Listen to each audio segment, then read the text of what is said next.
నమస్తే ఏపీ ముఖ్యమంత్రి చంద్రబాబు ఎన్డీఏ ప్రభుత్వంలో వహిస్తున్న కీలక పాత్రతో ఆయనకు కేంద్ర పెద్దలు ఇస్తున్న ప్రాధాన్యం కూడా పెరిగింది.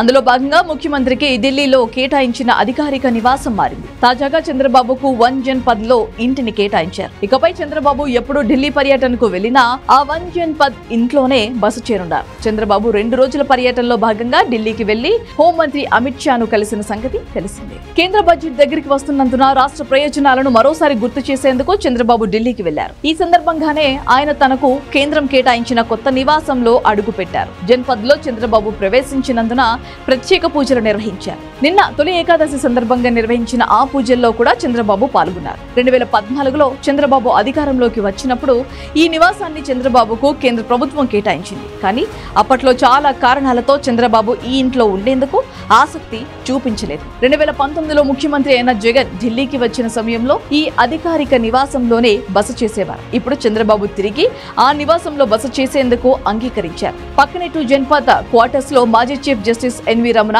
గతంలో నివాసం ఉండేవారు. ఇక ఈ మధ్య ఎన్నికల్లో గెలిచిన తర్వాత చంద్రబాబు ఎప్పుడు ఢిల్లీ వచ్చినా ప్రతిసారి కేంద్ర మంత్రి రామ్మోహన్ నాయుడు లేదా మాజీ ఎంపీ గల్లా జయదేవ్ నివాసంలోనే బస చేస్తున్నారు. ఇప్పుడు తిరిగి 1 జన్పథ్ లో చంద్రబాబు అడుగు పెట్టారు. అయితే ఏపీ సీఎం బస చేయడానికి ఢిల్లీలోని అశోక రోడ్ లో ఉన్న ఏపీ భవన్ ప్రత్యేక భవనాలు కూడా ఉన్నాయి. ఉమ్మడి ఏపీలో సీఎం గా ఉన్న కిరణ్ కుమార్ రెడ్డి ఏపీ భవన్ బసను వాడేశారు. 2014లో చంద్రబాబు సీఎం అయ్యాక అప్పట్లో ఎన్డీఏ కూటమి ప్రభుత్వంలో టీడీపీ భాగస్వామిగా ఉండటంతో ఏపీ ముఖ్యమంత్రికి మరో అధికారిక బస అయిన 1 జన్పథ్ ను కేంద్ర ప్రభుత్వం కేటాయించింది. 2019లో టీడీపీ ఓటమి పాలైన తర్వాత 1 జన్పథ్ నివాసాన్ని జగన్మోహన్ రెడ్డి వినియోగించారు. జగన్ సీఎం అయ్యాక జన్పథ్ నివాసాన్ని ఆయన అభిరుచికి అనుగుణంగా మార్చడానికి కోట్లు ఖర్చు పెట్టారు. పైగా ఏపీ భవన్ బస సదుపాయాలకు కూడా జగన్ కోట్లు వెచ్చించారు.